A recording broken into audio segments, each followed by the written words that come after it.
കേരളത്തിലെ ഇന്നത്തെ 10 പ്രധാന വാർത്തകൾ. കേരളത്തിൽ ശക്തമായ മഴയ്ക്ക് സാധ്യത. കോഴിക്കോട്, വയനാട്, കാസർഗോഡ് ഉൾപ്പെടെ ചില ജില്ലകളിൽ ഓറഞ്ച് അലർട്ട് പ്രഖ്യാപിച്ചു. തെക്ക് പടിഞ്ഞാറൻ മൺസൂൺ ശക്തി പ്രാപിക്കുന്നതിനാൽ അടുത്ത ദിവസങ്ങളിലും മഴ തുടരുമെന്നും കാലാവസ്ഥാ വകുപ്പ് അറിയിച്ചു. കേരള +1 ട്രയൽ അലോട്ട്മെന്റ് ഫലം പ്രസിദ്ധീകരിച്ചു. വിദ്യാർത്ഥികൾക്ക് പ്രവേശന വിവരങ്ങൾ പരിശോധിക്കാം.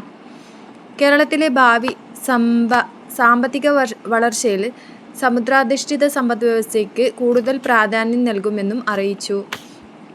മലയാള സിനിമാ ലോകം നടൻ സലീം കുമാറിനെ അനുസ്മരിച്ചു.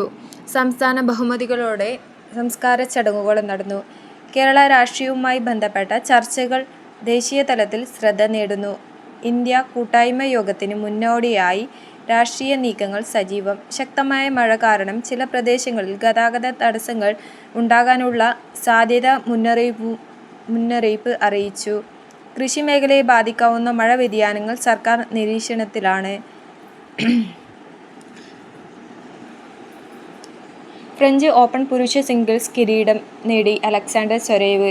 ബോറിസ് ബേക്കറിന് ശേഷം ഗ്രാൻഡ് സ്ലാം നേരിടുന്ന ജർമ്മൻ പുരുഷ താരമായി.